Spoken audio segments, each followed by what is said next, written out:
મિત્રો આપણે ગુરુ પૂર્ણિમા નિમિત્તે મિત્રો આપણા લખતર પાસે આપણા જે ગેથડા હનુમાન દાદા બિરાજમાન છે ત્યાં મિત્રો આપણે દર્શન કરીશું.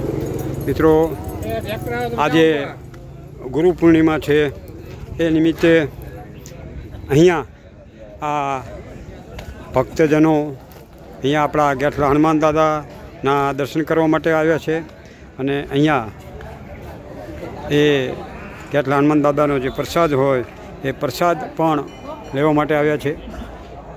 મિત્રો આપણે આપણા ગેથડા હનુમાન દાદાના દર્શન કરીએ તે પહેલાં અહીંયા આપણા જે મહંત છે આપણા સાવંત ભારતી બાપુ તેમના મિત્રો આપણે દર્શન કરી રહ્યા છીએ.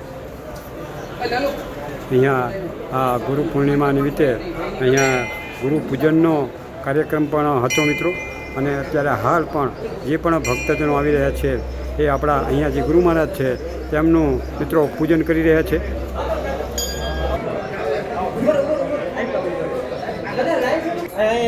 મિત્રો અહીંયા આપણા ભડવાણાથી આપણા જે ભક્તજનો આવ્યા છે એ આપણા ગુરુ મહારાજને અહીંયા આ ચાદર ઉઢાડી રહ્યા છે અને તેમનું પૂજન પણ કરી રહ્યા છે.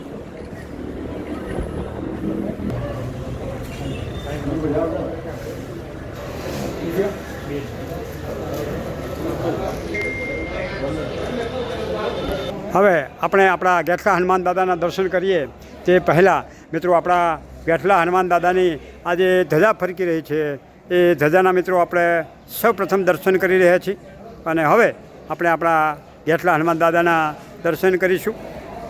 મિત્રો આપણને હવે અહીંયા આપણા બિરાજમાન આપણા જે ગેથડા હનુમાન દાદા છે એ ગેથડા હનુમાન દાદાના મિત્રો દર્શન કરી રહ્યા છીએ.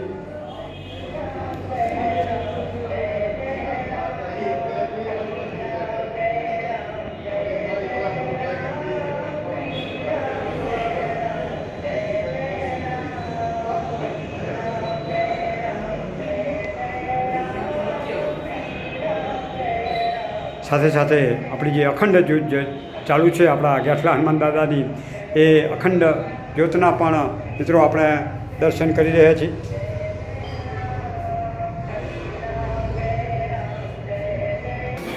મિત્રો આજે અહીંયા આપણા ગેથડા હનુમાન દાદાના આ મંદિરે મિત્રો લગભગ 900થી 1000 જેટલા હરિભક્તો આખા દિવસ દરમિયાન પ્રસાદ લે છે. મિત્રો આજના પ્રસાદની જો વાત કરવી હોય તો લાડુનો પ્રસાદ છે, પછી પૂરી છે, બટાકાનું શાક, વાલનું શાક, મેથીના ગોટા, પતરીના ગોટા, ચટણી અને દાળ ભાતનો પ્રસાદ અત્યારે હાલ આપણા ભક્તજનો લઈ રહ્યા છે. મિત્રો આ આપણા ગેથડા હનુમાન દાદાની આ જગ્યા છે, ખૂબ જ વિશાળ પટાંગણ છે. મિત્રો કોઈ મોટો સંઘ કદાચ હાલીને જતો હોય તો અહીંયા વિશ્રામ કરવો હોય તો વિશ્રામ કરી શકે એવી ખૂબ જ સુંદર જગ્યા છે. અને તમારે અહીંયા રસોઈ બનાવવી હોય તો પણ બનાવી શકો એટલી વિશાળ જગ્યા છે.